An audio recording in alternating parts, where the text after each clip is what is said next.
Assalamualaikum warahmatullahi wabarakatuh. Apa kabar teman-teman semua? Pada kesempatan kali ini saya akan berbagi atau kita akan belajar untuk persiapan tahap 2 insyaallah. Ini adalah soal yang berdasarkan FR kemarin. Jadi ini adalah prediksi soal untuk kompetensi teknis guru SD ya. Sebelum lanjut, saya mohon bantuannya untuk klik subscribe, like, dan bantu share biar lebih bermanfaat. Baik, sebelum lanjut teman-teman, saya sarankan untuk kepoin channelnya para guru.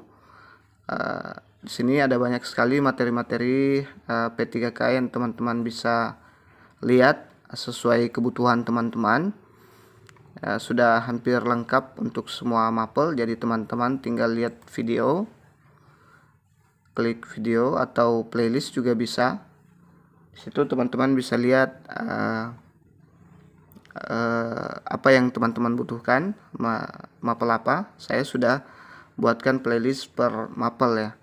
Ada bahasa Inggris, bahasa Indonesia, IPA, sejarah, PKN, kemudian IPS, ada bahasa Indonesia juga, PAUD. Kemudian ada soal wawancara.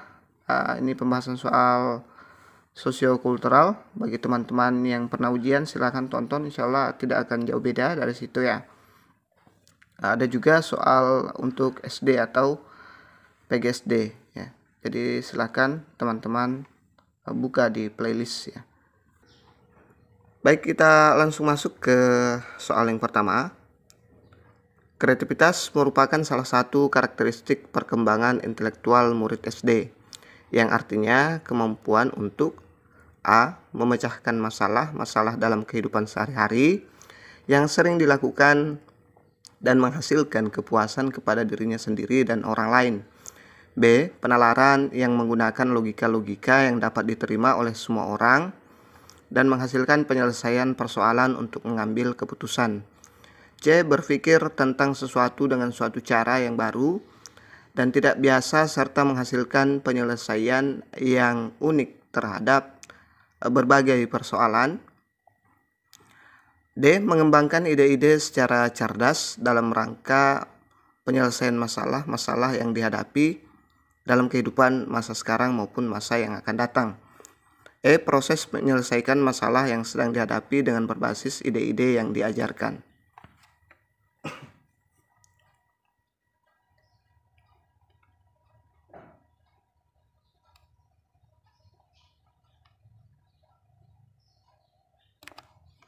Jadi jawabannya adalah option C ya, yaitu berpikir tentang sesuatu dengan suatu cara yang baru dan tidak biasa serta menghasilkan penyelesaian yang unik terhadap berbagai persoalan ya. Itu namanya kreativitas ya. Karakteristik perkembangan intelektual murid SD. Kita lihat pembahasannya. Kreativitas merupakan salah satu karakteristik perkembangan aspek intelektual siswa SD. Kreativitas adalah kemampuan untuk berpikir tentang sesuatu dengan suatu cara yang baru dan tidak biasa serta menghasilkan penyelesaian yang unik terhadap berbagai persoalan. Jadi ini dia kata kuncinya ya teman-teman. Baik, kita lanjut ke soal berikutnya. Pernyataan di bawah ini merupakan karakteristik perkembangan peserta didik SD atau MI jika ditinjau dari aspek fisik kecuali A. Menunjukkan variasi besar pada tinggi dan berat badan. B. Memiliki keterampilan fisik untuk memainkan permainan. C. Penambahan dalam kemampuan motorik halus. D. Memiliki kemampuan dalam mengangkat beban yang berat. E. Intonasi suara yang berubah.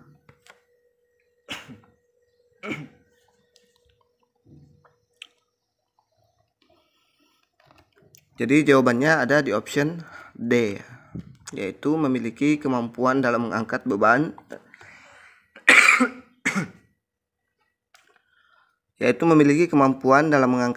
yang berat ya. Ini ditinjau dari aspek fisik ya, ada kata kecuali. Kita lihat pembahasannya. Karakteristik perkembangan peserta didik SD atau MI Ditinjau dari aspek fisik antara lain mulai kehilangan gigi bayi namun tumbuh gigi baru. Ya, ini khususnya yang kelas 7 ya. Yang kelas 1 maaf. Memiliki dorongan dan energi secara eksplosif, mengulang kembali keterampilan-keterampilan secara tuntas dan menyenangi olahraga secara berkelompok. Jadi, memiliki kemampuan dalam mengangkat beban yang berat bukan merupakan karakteristik perkembangan aspek fisik anak usia SD.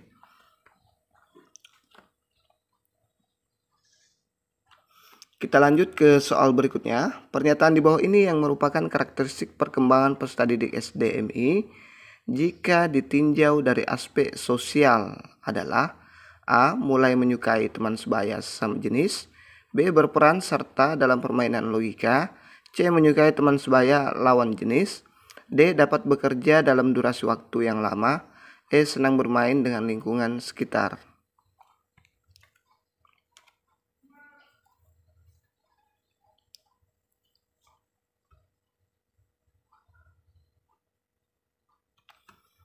Jadi jawabannya ada di option A. Itu karakteristik perkembangan peserta didik SD atau MI ditinjau dari aspek sosial, antara lain mulai dapat bekerja sama dalam kelompok, memiliki keasikan sendiri, dapat beradu argumentasi, dan menyukai teman sebaya sesama jenis. Jadi, mulai menyukai teman sebaya sesama jenis berperan serta dalam permainan logika dan menyukai teman sebaya lawan jenis bukan merupakan karakteristik perkembangan peserta SD ya. Jadi menyukai teman lawan jenis itu adalah bukan ya merupakan karakteristik peserta didik SD.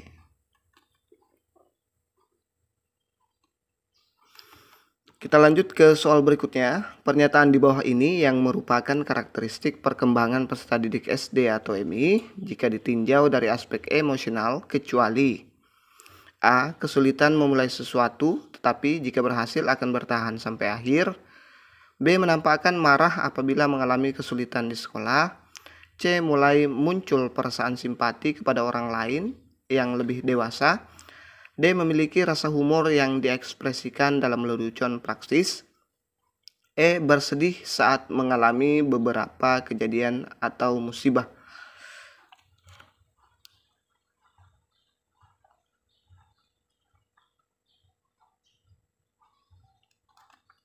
Jadi jawabannya ada di option C ya.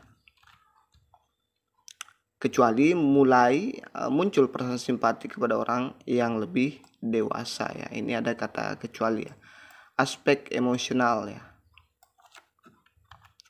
Kita lihat pembahasannya. Karakteristik perkembangan emosional anak usia SD antara lain kesulitan memulai sesuatu tetapi jika berhasil akan bertahan sampai akhir, menampakkan marah apabila mengalami kesulitan di sekolah, memiliki rasa humor yang diekspresikan dalam lelucon praktis, dan memiliki rasa sensitif dan mudah tersinggung dalam intensitas yang ringan.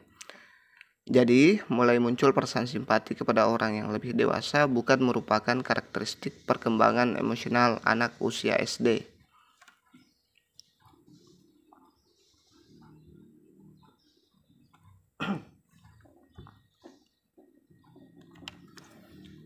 Kita lanjut ke soal berikutnya. Perkembangan perilaku moral dan perkembangan konsep moral merupakan fase-fase perkembangan moral yang harus dicapai seorang anak.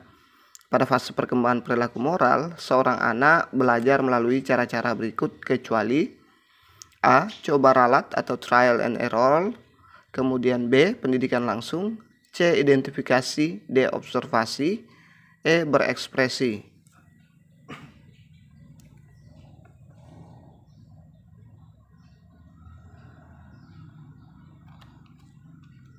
Jadi jawabannya adalah option D, yaitu observasi, kecuali ya.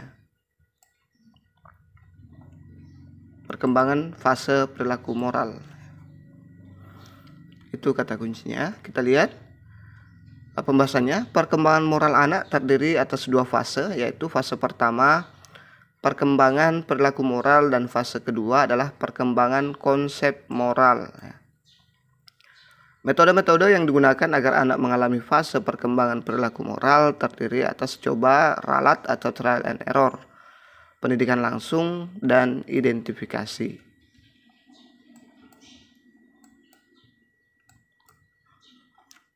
Kita lanjut ke soal berikutnya.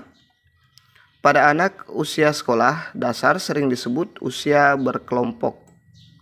Pernyataan tersebut menunjukkan karakteristik perkembangan anak dalam aspek A. Sosial, B. Moral, C. Intelektual, D. Emosional, E. Religiusitas.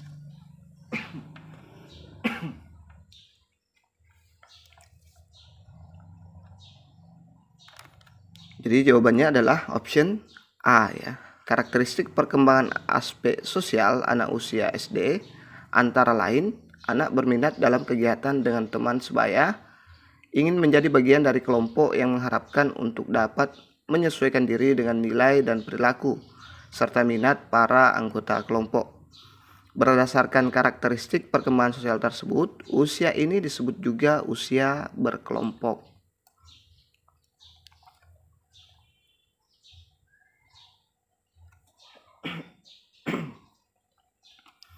Kita lanjut ke soal berikutnya.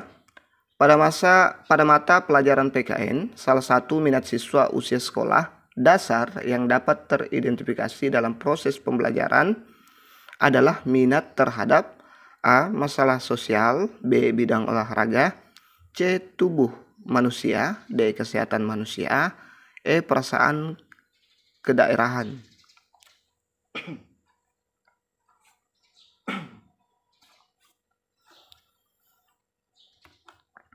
Jadi jawabannya adalah option A, yaitu masalah sosial. Ya, ini dia kata kuncinya. PKN itu banyak membahas masalah-masalah sosial. Ya. Kita lihat pembahasannya. Pelajaran PKN adalah salah satu cara guru untuk mengidentifikasi minat siswa terhadap masalah sosial. Substansi kajian dalam mata pelajaran PKN sangat berhubungan dengan minat-minat siswa terhadap masalah sosial, bukan bidang olahraga atau kesehatan atau tubuh manusia.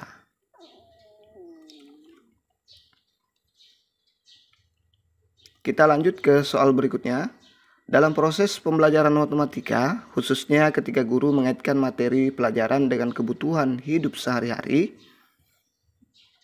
maka guru telah berupaya agar pembelajaran memungkinkan bagi guru untuk mengidentifikasi minat peserta didik terhadap A. Kesehatan, B. Status, C. Penampilan, D. Pekerjaan, E. Perilaku sosial.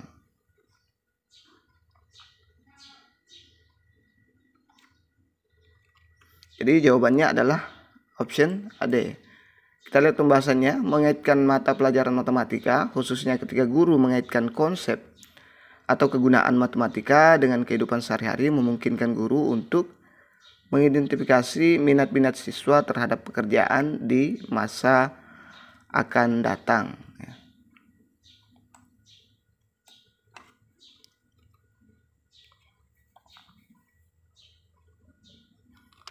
Kita lanjut ke soal berikutnya.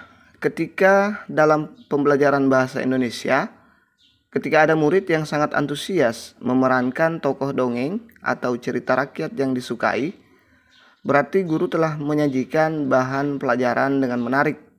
Dengan demikian, guru dapat mengidentifikasi minat siswa terhadap A. Penampilan, B. Pekerjaan, C. Sekolah, D. Status, E. Perilaku.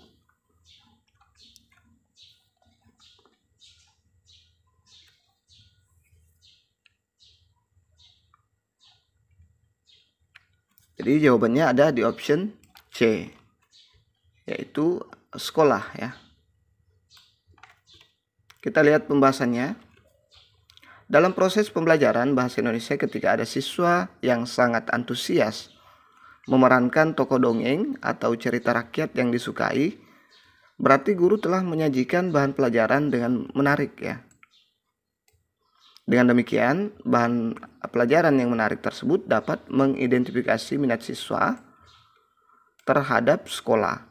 Minat anak terhadap sekolah secara positif cenderung mempengaruhi sikap dan minat anak terhadap sekolah.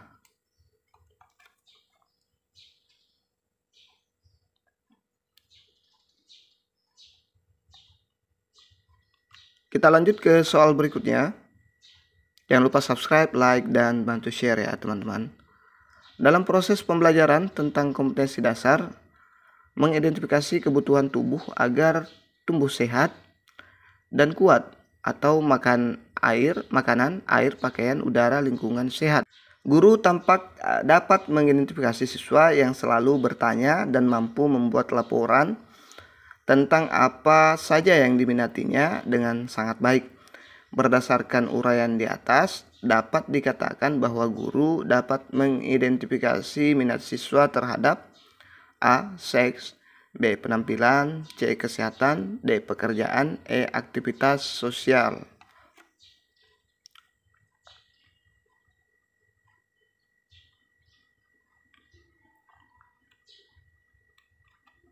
Jadi jawaban yang tepat adalah option C, ya, yaitu kesehatan. Ya. Kita lihat dalam pembelajaran mata pelajaran IPA, khususnya tentang kompetensi, mengidentifikasi kebutuhan tubuh, ya, ini kata kuncinya, agar tumbuh sehat, nih, dan kuat, makanan, air, pakaian, udara, lingkungan sehat. Ketika ada siswa yang selalu bertanya, kemudian mampu membuat laporan tentang apa saja yang diminatinya dengan sangat baik, maka guru dapat mengidentifikasi minat siswa terhadap kesehatan. Ini ya, ini dia kata kuncinya di soal.